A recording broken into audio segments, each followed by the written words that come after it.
The stagecoach lurched to a halt in a cloud of dust, and Margaret Zimmerman pressed her face against the window, squinting at the wooden sign that read Nogales, Arizona Territory in faded letters, her heart sinking like a stone in water because this could not possibly be right. She had been traveling for 3 weeks from Boston, enduring rattling trains, cramped coaches, and the constant anxiety of leaving everything she had ever known to marry a man she had only corresponded with through letters.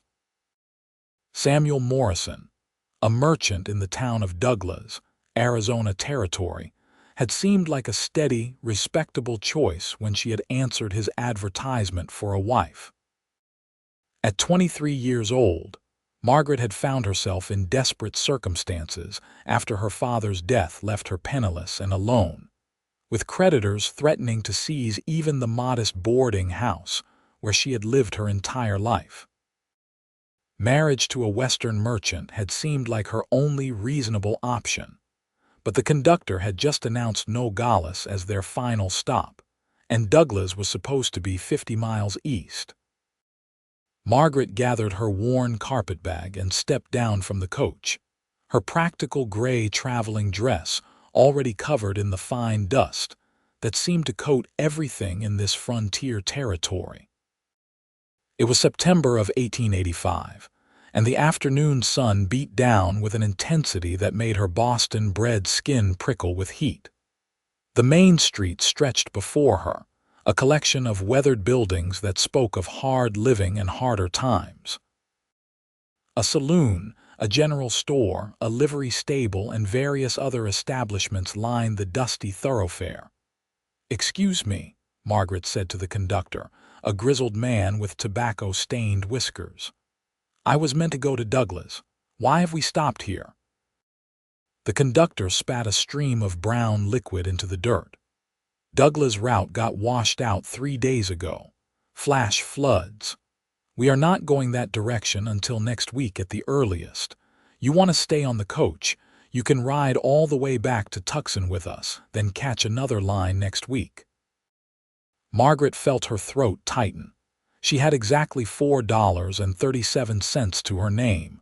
The journey had cost nearly everything she had scraped together. "Is there no way to get to Nogales from here? You could hire someone with a wagon, I suppose." Though that stretch of desert is not kind to travelers, especially this time of year. He tipped his hat and climbed back onto the coach, leaving Margaret standing alone on the wooden sidewalk with her single bag and her rapidly unraveling plans.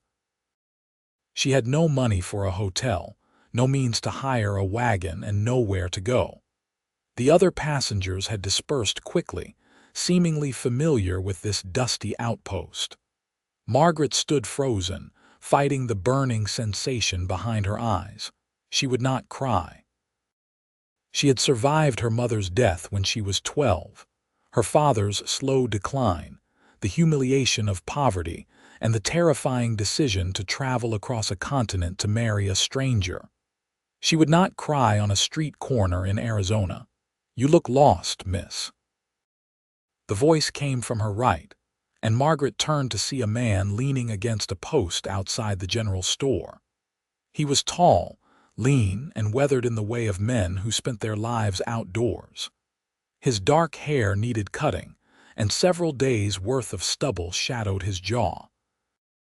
He wore dusty work clothes, scarred leather boots, and a hat that had seen better years. But his eyes, a startling gray-green, held genuine concern rather than the leering interest she had learned to recognize and avoid. "I am perfectly well, thank you," Margaret said, straightening her spine and lifting her chin in a way that had always made her father proud. "That's so." The man pushed away from the post and walked closer, his movements unhurried.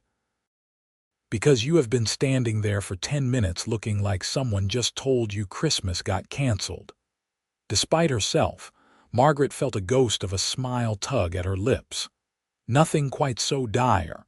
I simply arrived at the wrong town." "Seems like a significant problem depending on where you were meant to be." "Nogales," Margaret admitted. I was supposed to go to Douglas. The man let out a low whistle. That is unfortunate timing. The roads are a mess right now. Flash floods took out half the bridges and turned the desert into a muddy nightmare. Even on horseback, it would be a rough journey for someone who knew the territory. Margaret felt her composure beginning to crack. I see. Thank you for the information. She turned away, blinking hard, trying to formulate some kind of plan. Perhaps she could work at one of the establishments here, save enough for passage to Douglas once the roads cleared. Surely someone needed a cook, a seamstress, a housekeeper. She had skills. She was educated. She could be useful. Hold on now, the man said gently. I did not mean to add to your troubles. I am just stating facts. Are you expected in Douglas? Yes, Margaret said, not turning around. I am to be married to Mr. Samuel Morrison, a merchant there. There was a long pause. Samuel Morrison. Something in his tone made Margaret turn back. You know him. The man rubbed the back of his neck, looking uncomfortable. I know of him. I drive cattle through Douglas twice a year. Morrison runs the dry goods store there. He hesitated. He is also about 60 years old and buried 2 wives already. Margaret felt the blood drain from her face. In his letters, Samuel had described himself as an established merchant, stable and respectable. He had never mentioned his age, and she had pictured someone perhaps in his 40s, graying but still vigorous. 60 was old. 60 was her father's age when he died, worn down and exhausted. I see, she said faintly. Well, that changes nothing. I have an obligation. An obligation. The man stepped closer, his expression earnest. Miss, you do not owe a stranger your entire life, especially if he was not honest with you. I have nowhere else to go, Margaret said, and the words came out more broken than she intended. I have nothing and no one. Mr. Morrison offered marriage security, a home. I accepted. The particulars of his age do not change my circumstances.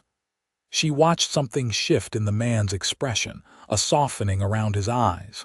What is your name, Margaret? Margaret Zimmerman. Well, Miss Zimmerman, I am Jackson Pierce. I run a small ranch about 3 miles north of town. It is not much, just me, my horses, and about 40 head of cattle, but I have a spare room and a housekeeper who comes twice a week. You are welcome to stay there while we figure out what to do about your situation. Margaret stepped back instinctively. I could not possibly impose on a stranger in such a manner. It would not be proper. Proper? Jackson gave a dry laugh. Miss Zimmerman, you are standing alone in the middle of Nogales with no money and no prospects. I am offering you a roof over your head and time to think.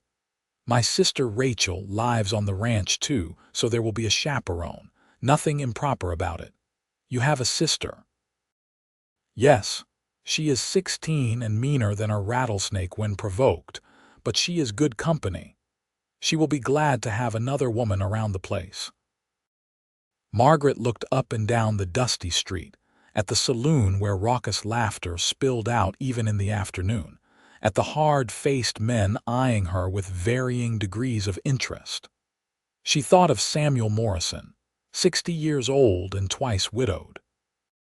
She thought of her empty purse and her growling stomach, and she thought of Jackson Pierce's steady gaze and the genuine kindness in his offer. Just for a night or two, she heard herself say. Until I can make proper arrangements. Fair enough. Jackson picked up her carpet bag before she could protest. I need to finish some business at the feed store, then we can head out. There is a decent cafe attached to the hotel if you are hungry. My treat. I cannot accept charity. It is not charity. Call it Western hospitality. He started walking, and after a moment, Margaret followed, too tired and overwhelmed to argue further. The cafe was small but clean, with checkered curtains and the smell of fresh bread filling the air. Jackson ordered them both the beef stew and coffee, and Margaret found herself eating ravenously despite her intention to maintain some dignity. The food was simple but well prepared, and she had not eaten properly since leaving Tucson 2 days prior. "How did you end up answering an advertisement for a wife?" Jackson asked after they had eaten in silence for a few minutes. His tone was curious rather than judgmental. Margaret set down her spoon carefully. "My father passed away 6 months ago. He had debts I did not know about. Everything we owned was seized to pay creditors. I had some education, enough to work as a governess perhaps, but those positions are scarce and the competition fierce. My only other options were factory work or—" She trailed off, "or worse," Jackson finished quietly. "I understand. My own parents died when I was 19 and Rachel was 10. Bank tried to take our ranch. I fought them for 2 years before I finally cleared the debt."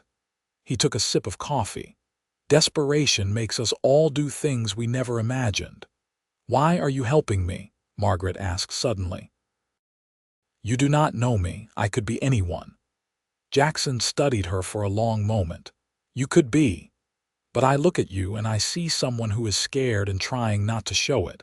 Someone who has been backed into a corner and is doing her best to survive. I have been there. I know what it feels like. And besides," he added with a slight smile, "Rachel has been begging me to hire a proper tutor for her. She is smart, but the school here is not much good. Maybe we could work out an arrangement where you teach her in exchange for room and board, at least until the road's clear." It was a lifeline, unexpected and undeserved.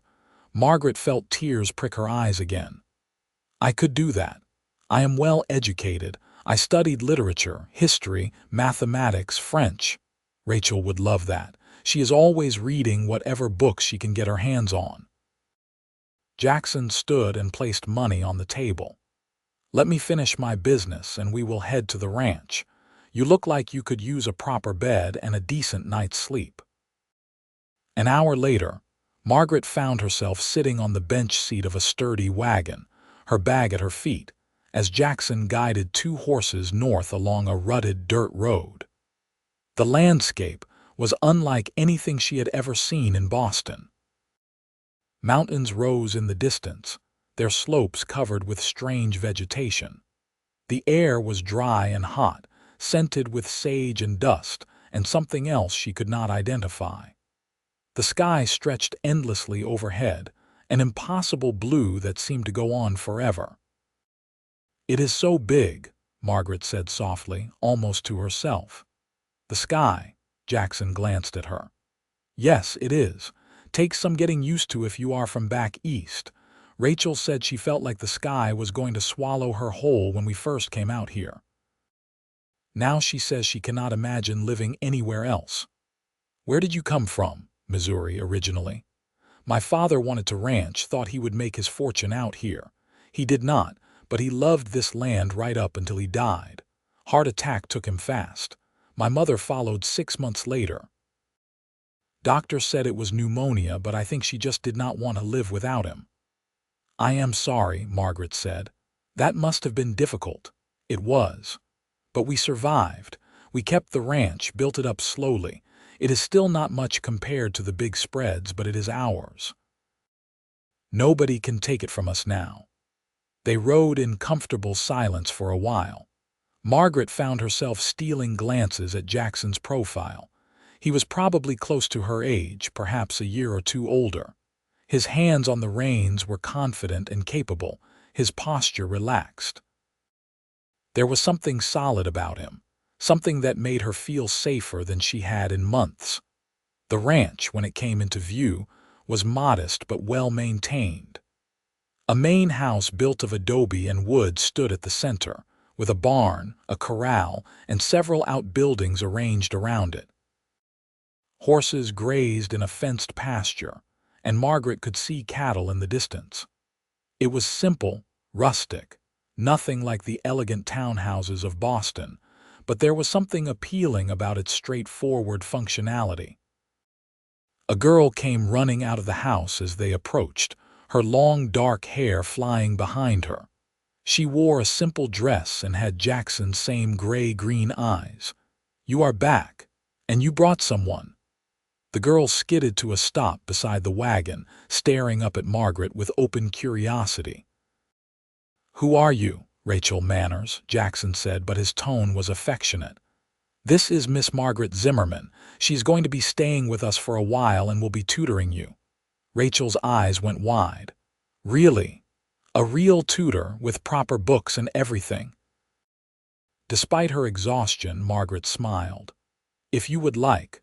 What subjects interest you most?" "Everything. I want to learn everything. I have been reading the same 10 books over and over."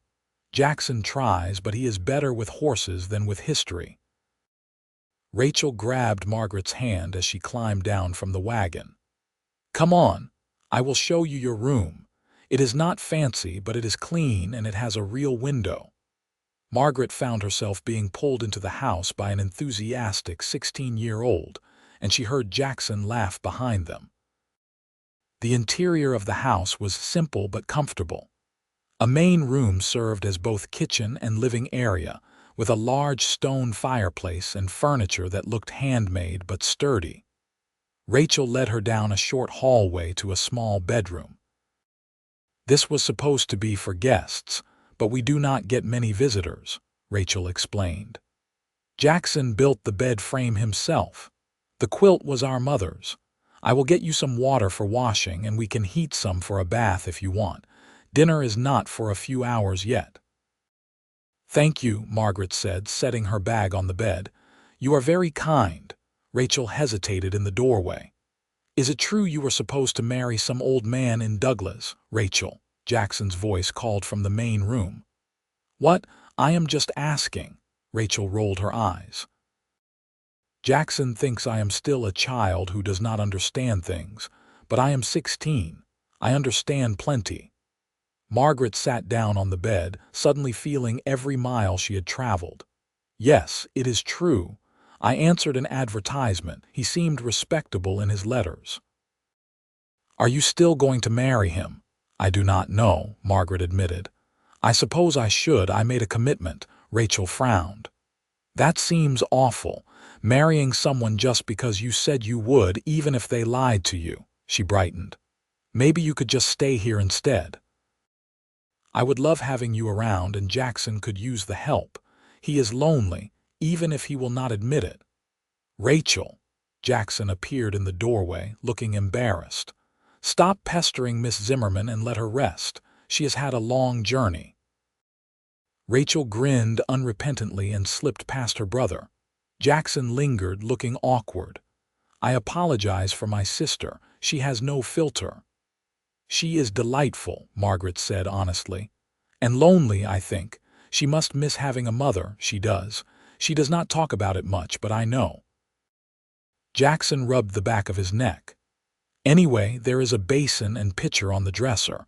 Rachel will bring you hot water if you want a bath. We eat around 6, nothing fancy. Make yourself at home." He left, closing the door behind him.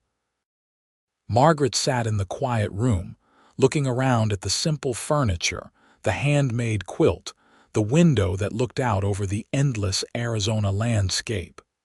She had expected to arrive at her new life today, just not this new life.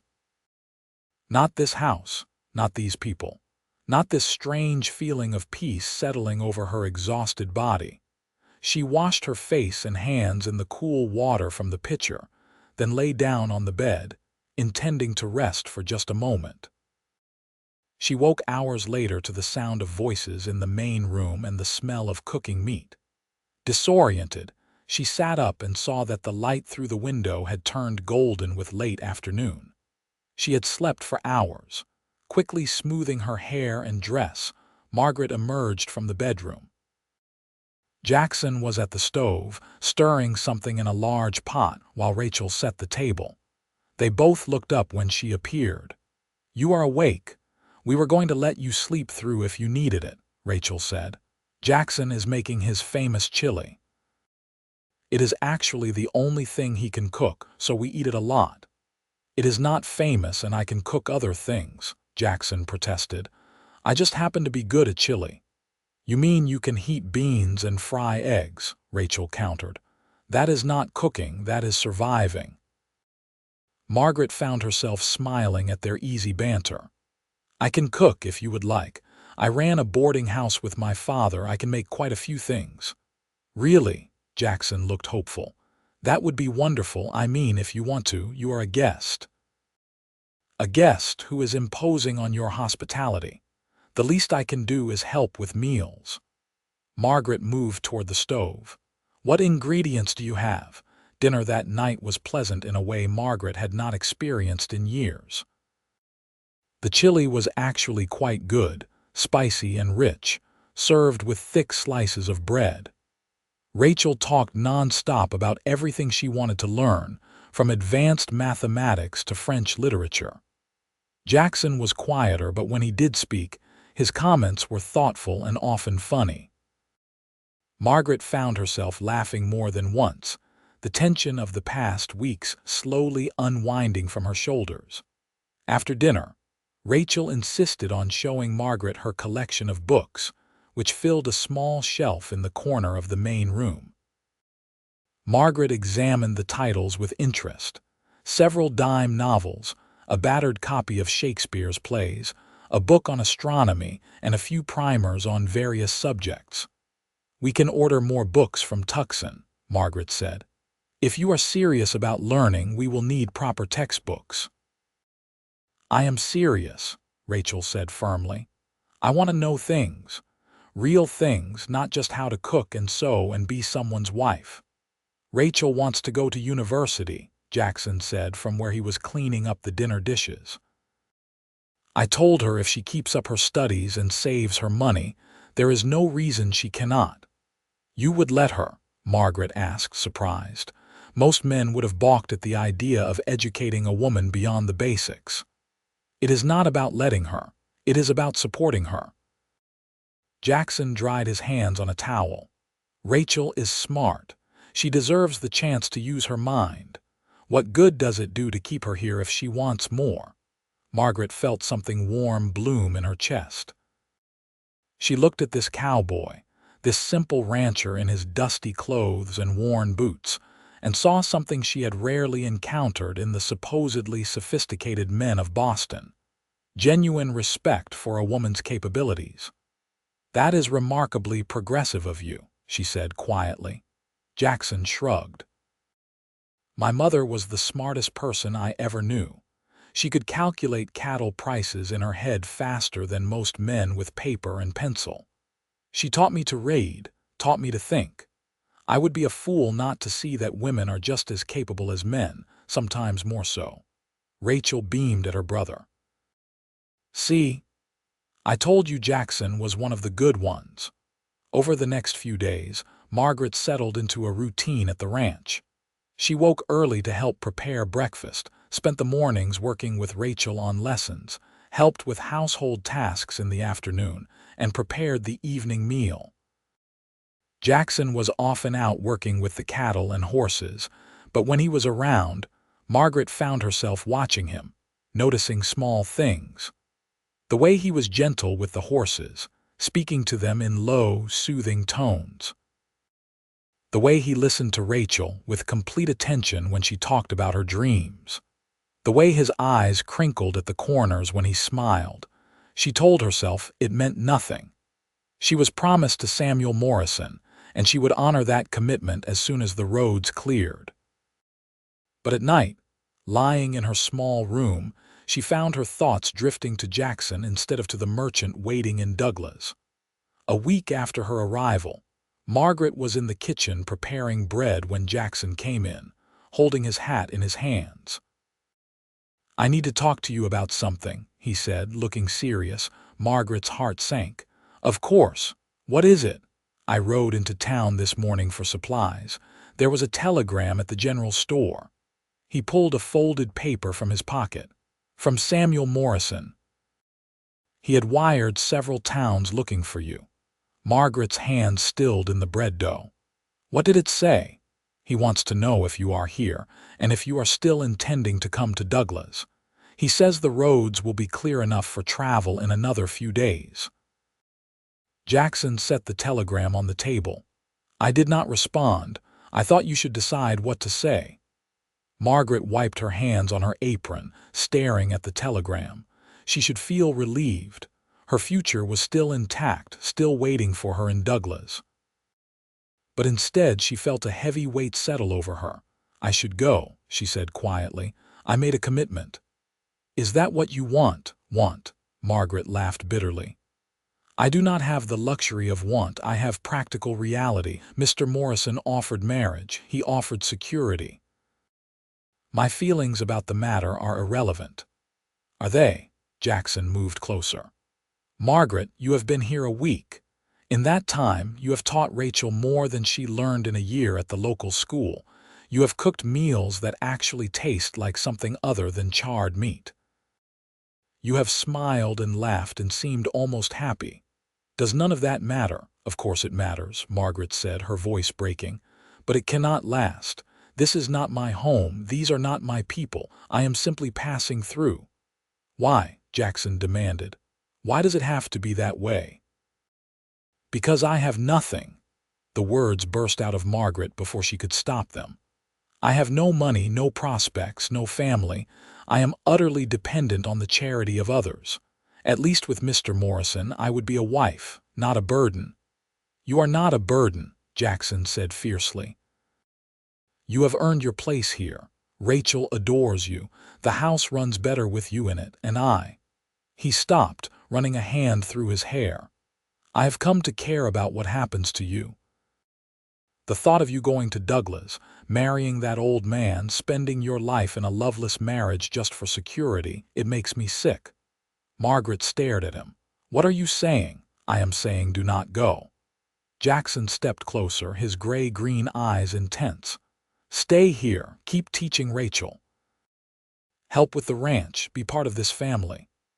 "As what? Your housekeeper, your employee, as my wife, if you would have me." The words hung in the air between them. Margaret felt her heart hammering in her chest. "You cannot be serious. You barely know me." "I know enough. I know you are brave and smart and kind. I know you make my sister happy. I know that when I see you in the morning, my whole day feels better. I know that I have not been able to stop thinking about you since I saw you standing lost on that street in Nogales." Jackson took her hands, his grip warm and steady. "I am not a rich man. This ranch will never make me wealthy, but it provides a good life, an honest life. I can offer you a home, partnership, respect, and in time maybe love if you would be willing to try." Margaret's eyes burned with tears. "You do not have to do this. You do not have to rescue me." "I am not rescuing you," Jackson said softly. "I am asking you to take a chance on something real instead of settling for something safe. I am asking you to choose what you want, not just what you think you should do." "I want," Margaret whispered, the words feeling foreign on her tongue. She had spent so long doing what was necessary, what was practical, what was expected. The idea of choosing something because she wanted it felt almost scandalous. "I want to stay. I want to be here. I want—" She looked up at him, seeing the hope in his eyes. "I want to know what it would be like to be with someone who sees me as an equal." "Then stay," Jackson said. "Marry me, be my partner in all things. I will have to send word to Mr. Morrison. I will have to explain. I will help you write the letter. We will be honest with him. He deserves that much." Margaret nodded slowly, feeling as if she were standing on the edge of a cliff about to jump into unknown waters. But instead of terror, she felt a strange exhilaration. "Yes," she said. "Yes, I will marry you." Jackson's face broke into a wide smile and he pulled her into his arms, hugging her tightly. "You will not regret this. I promise you will not regret this." Rachel chose that moment to burst through the door, her eyes wide. "Did I just hear what I think I heard? Are you two getting married?" "Were you listening at the door?" Jackson asked, releasing Margaret but keeping one arm around her waist. "Obviously.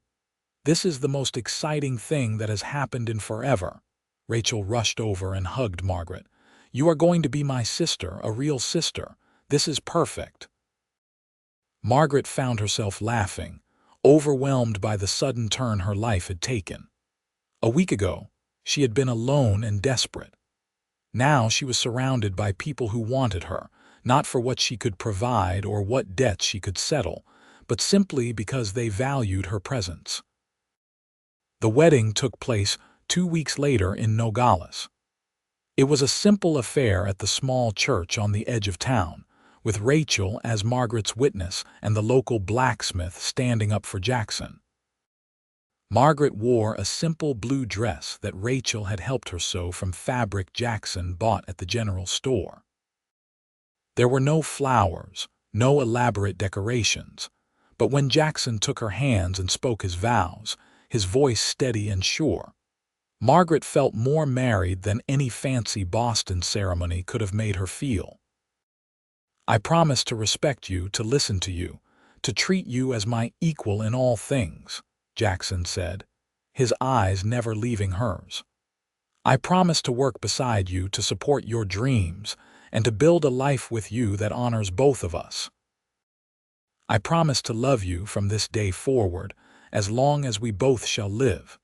Margaret's voice trembled as she spoke her own vows. "I promise to stand beside you, to work with you, to be honest with you always. I promise to make a home with you, to care for your family as my own, and to face whatever comes with courage. I promise to love you from this day forward, as long as we both shall live." The preacher pronounced them married, and Jackson kissed her gently, his lips warm against hers.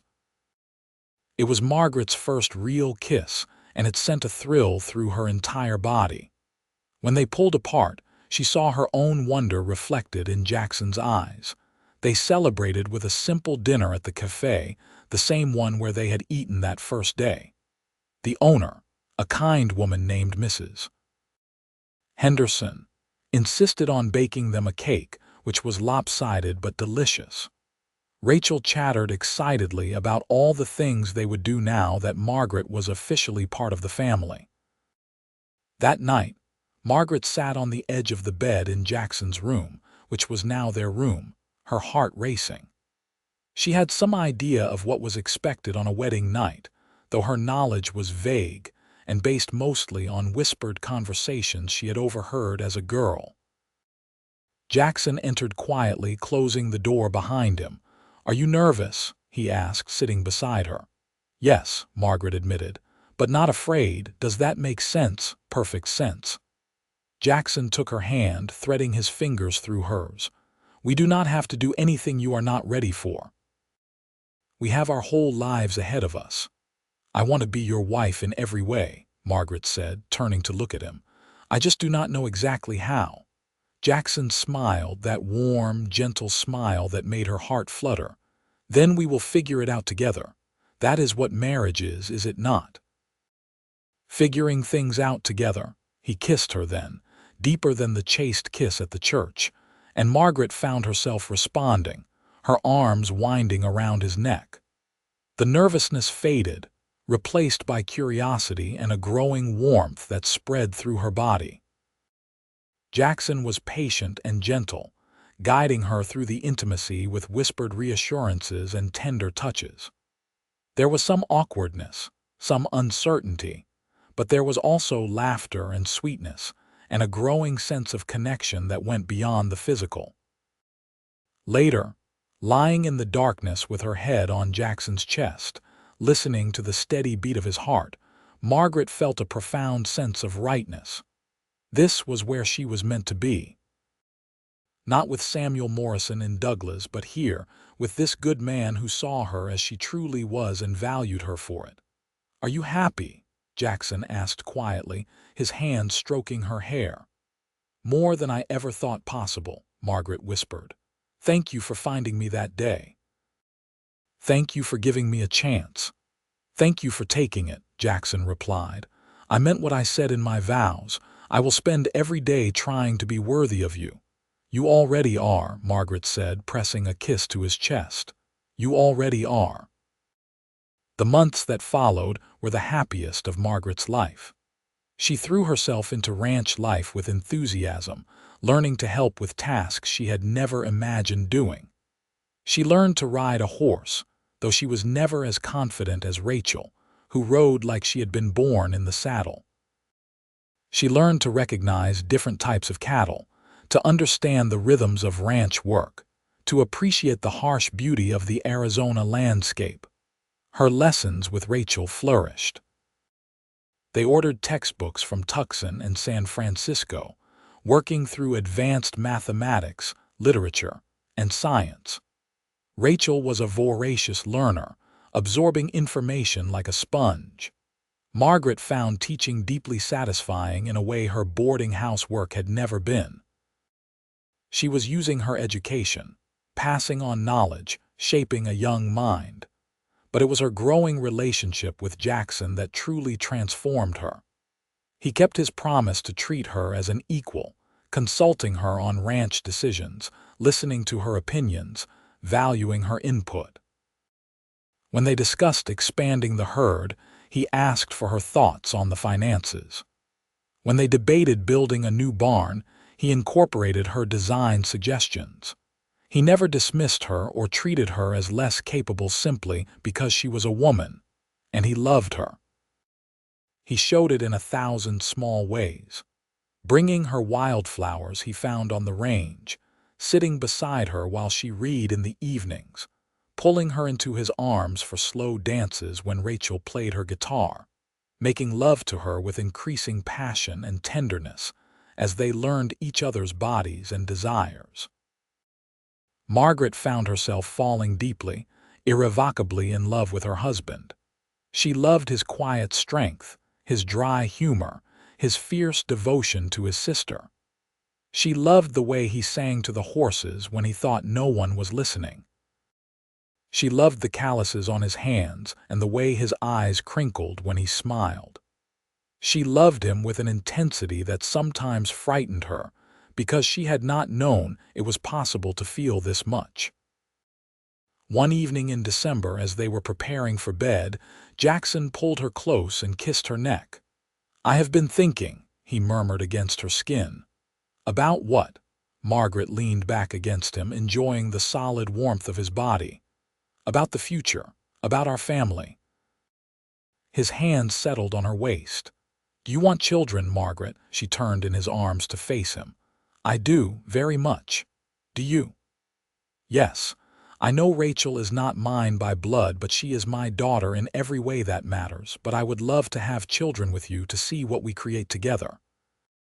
Margaret kissed him softly. "Then let us see what happens. If God wills it, we will be blessed."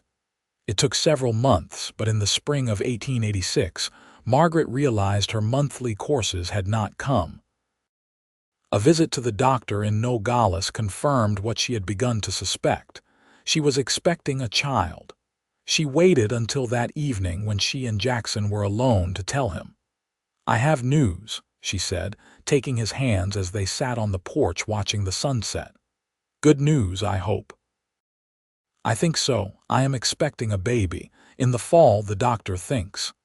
Jackson's face went through several emotions: shock, joy, fear, and then pure elation. He pulled her into his arms, holding her tightly.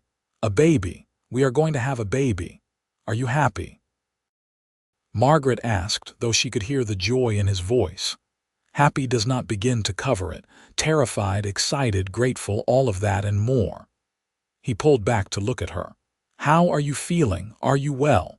Do you need anything?" Margaret laughed at his sudden solicitousness. "I am perfectly well. Women have babies all the time, Jackson. I am not made of glass." But he fussed over her anyway, insisting she rest more, not lift heavy things, eat properly. Rachel was thrilled at the prospect of being an aunt, immediately beginning to plan all the things she would teach the baby. The ranch took on a new energy, everyone preparing for the arrival of this new life. Margaret's pregnancy progressed smoothly. She continued her lessons with Rachel, though she often had to stop for rest as she grew larger. Jackson was attentive and loving, rubbing her aching back, fetching her water in the middle of the night, holding her when she cried from hormones and uncertainty. He talked to her belly, telling their unborn child about the ranch, about the horses, about the family waiting to meet them. In October of 1886, after a long and difficult labor, Margaret gave birth to a healthy baby boy. They named him James William Pierce, and he had his father's dark hair and his mother's blue eyes. Jackson held his son with trembling hands, tears streaming down his face unashamedly. "He is perfect," Jackson whispered. "You are perfect. Thank you for this gift." Margaret, exhausted and exhilarated, reached up to touch her husband's face. "Our son, our family." Rachel was smitten with her nephew, spending hours rocking him and singing to him. She read to him from her books, declaring that he would be the smartest baby in all of Arizona territory. Jackson was a devoted father, walking the floor with James when he cried at night, changing his diapers without complaint, simply staring at him in wonder for long stretches of time. Life settled into a new rhythm with the baby. Margaret learned to manage household tasks with an infant on her hip. Jackson built a cradle that sat beside their bed at night. Rachel continued her studies while helping with the baby, proving herself remarkably capable for a 17-year-old. When James was 6 months old, Margaret received an unexpected letter. It was from Samuel Morrison in Nogales. She opened it with trepidation, wondering what the man she had never married could possibly have to say. The letter was surprisingly gracious. Samuel wrote that he had received her letter explaining her marriage to Jackson and that he bore her no ill will. He admitted that he had been dishonest about his age and circumstances, driven by loneliness after the death of his second wife. He had since met a widow in Nogales, closer to his own age, and they had married. He wished Margaret well and hoped she had found happiness. Margaret showed the letter to Jackson that evening. He read it quietly, then folded it and handed it back. "You have any regrets?" he asked. "About what might have been?" "None," Margaret said firmly. "That life was never meant to be mine. This is where I belong. With you, with our family, with this life we have built together." Jackson pulled her into his arms, kissing the top of her head. "I thank God every day that the stagecoach dropped you in the wrong town." "The wrong town," Margaret agreed, smiling, "but the right place." The years passed in a blur of hard work and deep contentment. Rachel graduated from her studies with Margaret and, true to her dreams, applied to a teaching college in California. Jackson was immensely proud, though he worried about her being so far away. When she left in the fall of 1887, there were tears all around, but also excitement for her future. The ranch prospered under Jackson and Margaret's joint management. They expanded their herd, hired a few ranch hands, and built a reputation for quality cattle. Margaret kept the books and managed the financial side of things, discovering she had a head for business. Jackson handled the practical ranching, but always consulted Margaret on major decisions. They were true partners in every sense of the word. James grew into a bright, active toddler. He loved the horses and followed his father everywhere, chattering constantly in his childish voice. Jackson was patient and loving, teaching his son about the ranch, about respecting the animals, about the land that would one day be his. In 1888, Margaret gave birth to their second child, a daughter they named Sarah Grace. She had Margaret's blonde hair and Jackson's eyes, and she was as different from James as could be. Where James was active and outgoing, Sarah was quiet and observant, content to sit and watch the world around her. Life was not without its challenges. There were droughts that threatened the cattle, market downturns that strained their finances, illnesses that swept through the family. But they faced everything together, Margaret and Jackson, their partnership growing stronger with each obstacle overcome. One evening in the spring of 1890, Margaret stood on the porch watching the sunset, much as she had done that evening when she had told Jackson about her first pregnancy. She was 31 years old now, a rancher's wife, a mother of two, and deeply content with her life. She heard Jackson's footsteps behind her and leaned back against him as his arms came around her waist. "What are you thinking about?" he asked, his breath warm against her ear. "About that day 5 years ago when I stepped off that stagecoach, lost and afraid and certain my life was over. And now I know my life had not ended, it was just beginning." She turned in his arms to face him. "I love you, Jackson Pierce. I love the life we have built, the family we have created, the partnership we share. You gave me everything I needed when I had nothing. You gave me everything I did not know I was missing," Jackson said, cupping her face in his hands. "A true partner, a loving wife, a brilliant mother. You made this house a home. You made me complete." He kissed her then, deep and sweet, and Margaret felt the same spark she had felt on their wedding night, only stronger now, deepened by years of shared life and love. They had built something real together, something lasting. "Do you ever wonder what would have happened if you had made it to Douglas that day?" Jackson asked later as they lay in bed together. "Sometimes," Margaret admitted, "but only to thank whatever Providence sent me to the wrong town, because it led me to you." "To the wrong town and the right man," Jackson said with a smile. "Exactly," Margaret whispered, snuggling closer. "The wrong town and the right man." The years continued to pass, marked by both joys and sorrows. Rachel graduated from college and returned to Arizona to teach at a school in Tucson, visiting the ranch frequently, and delighting her niece and nephew with stories of the wider world. She eventually married a kind bookshop owner and had 3 children of her own. James grew into a capable young man who loved the ranch as much as his father did. By the time he was 15, he could work alongside any of the hired hands, and Jackson began teaching him the business side of ranching, preparing him to one day take over. Sarah proved to have her mother's love of learning and her father's way with animals. She spent hours reading and caring for injured creatures she found on the range. In 1895, Margaret gave birth to their third and final child, another boy they named Thomas. He was a surprise, arriving when Margaret was 36 and had assumed her childbearing years were behind her. But Thomas was a delight, a happy baby who grew into a charming boy with a gift for making people laugh. The ranch continued to thrive. Jackson and Margaret had become respected members of the community, known for their fair dealing and generosity. They employed several families, treating their workers with respect and paying fair wages. During hard times, they often extended credit to struggling neighbors, knowing what it was like to face financial difficulties.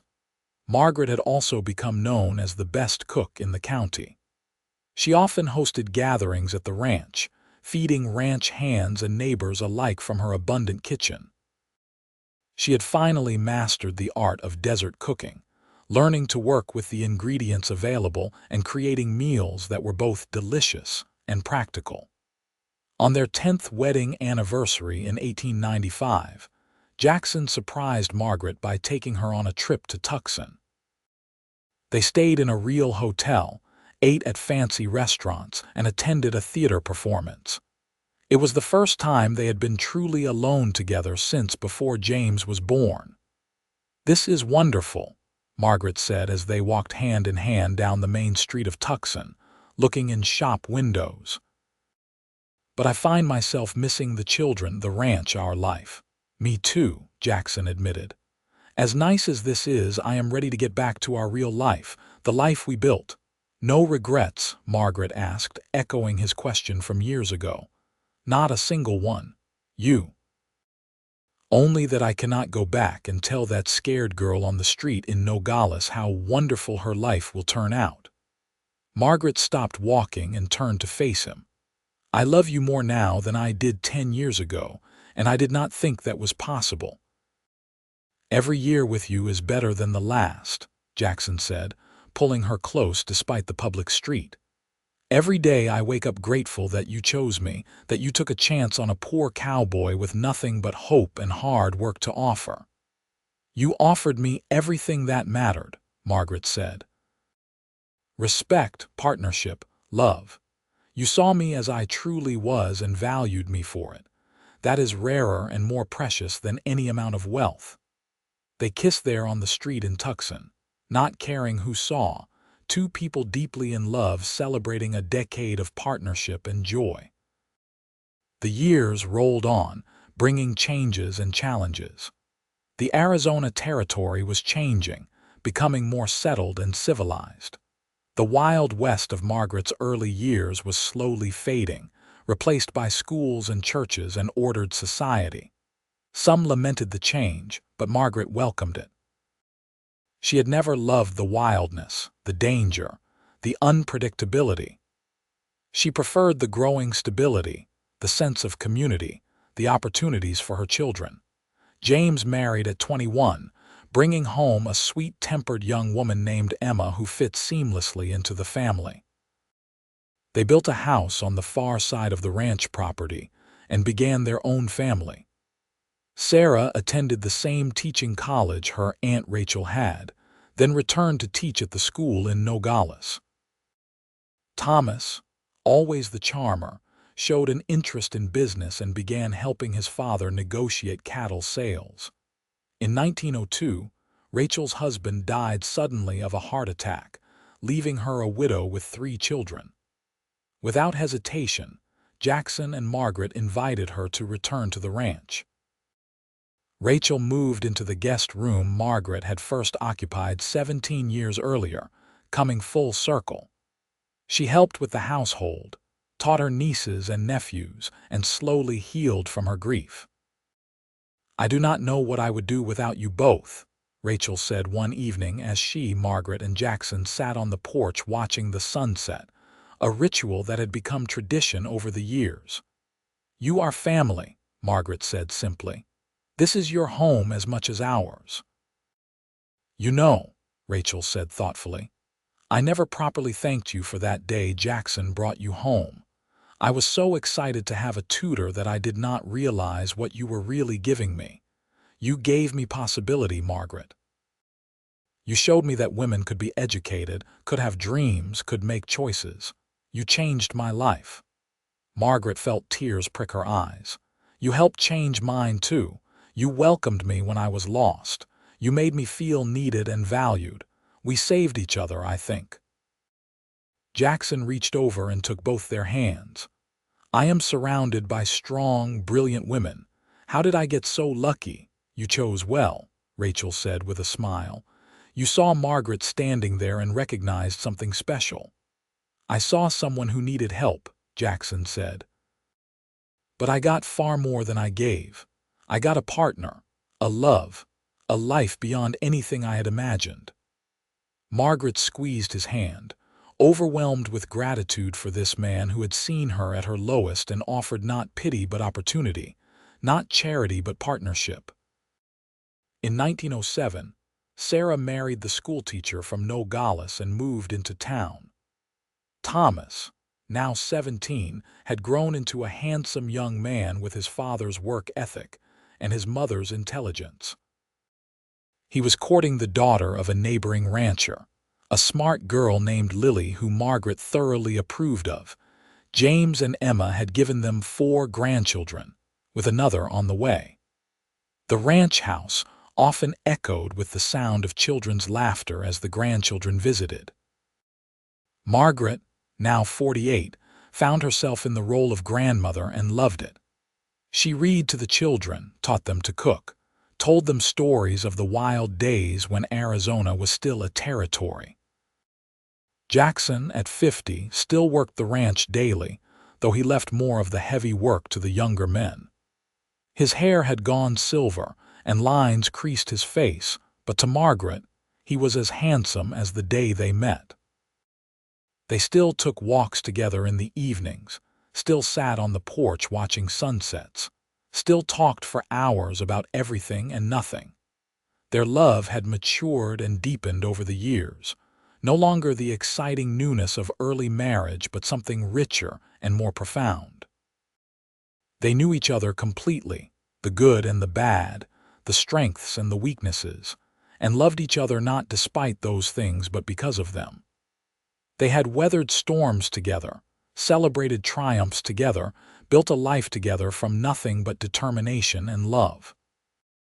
One evening in 1910, as they celebrated their 25th wedding anniversary with their entire extended family gathered at the ranch, Margaret looked around the crowded dining room and felt overwhelming gratitude. Her children and grandchildren, Rachel and her family, the ranch hands who had become like family, all gathered to celebrate this milestone. Jackson stood and raised his glass. 25 years ago, I met a scared young woman standing on a street in Nogales. She was lost, alone, and uncertain.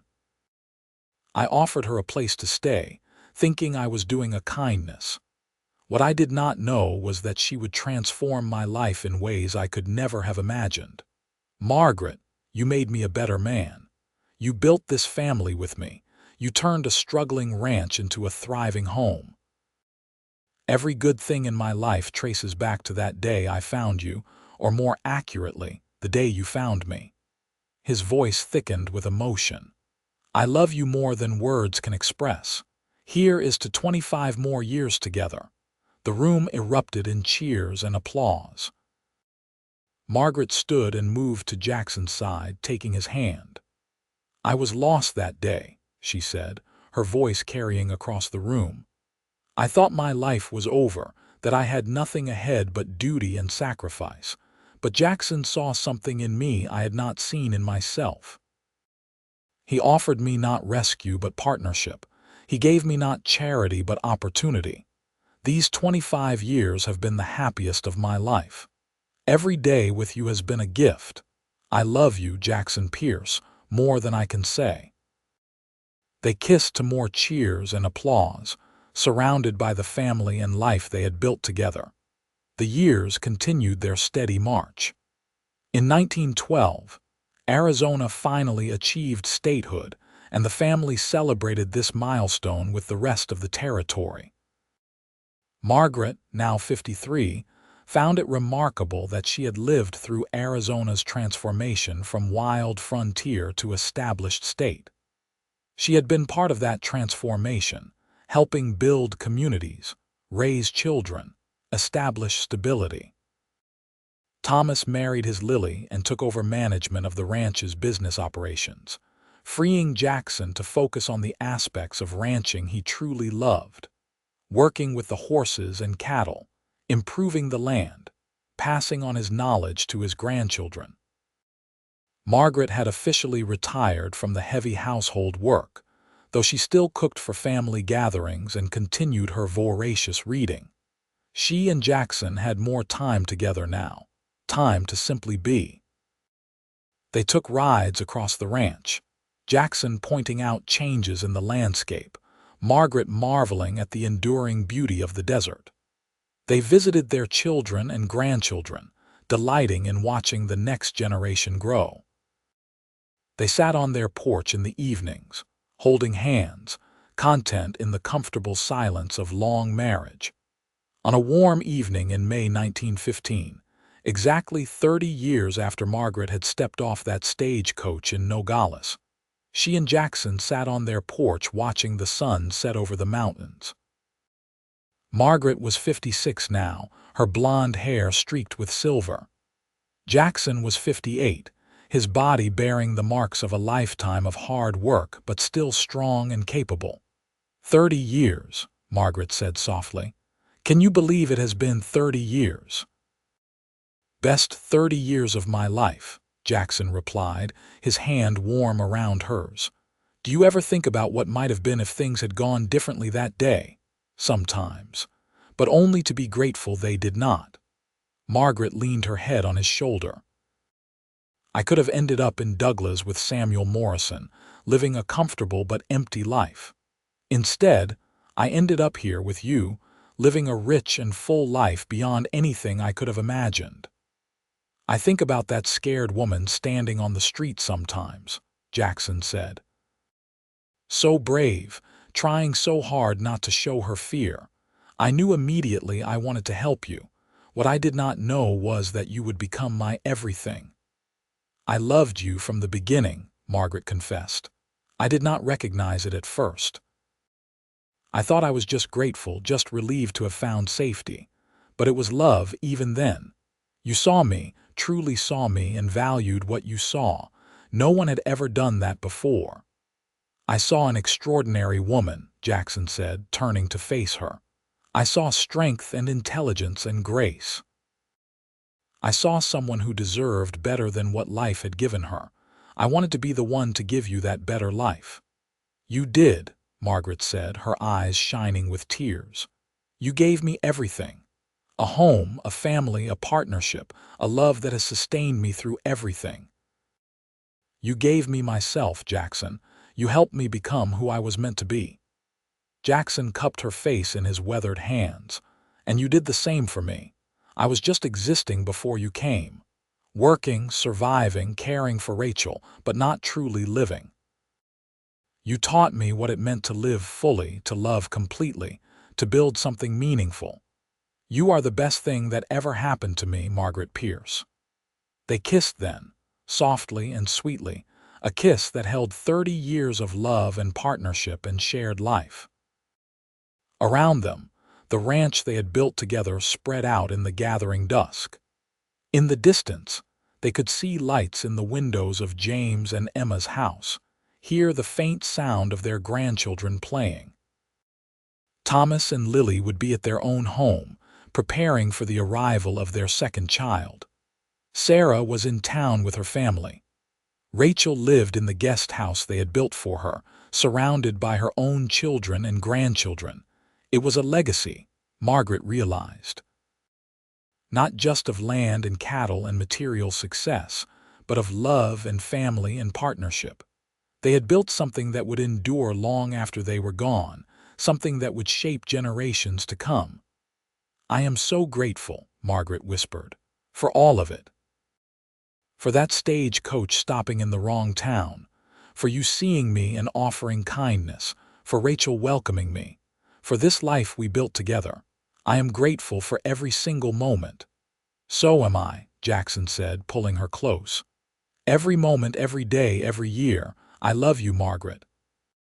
From that first day to this one, and every day forward until my last breath.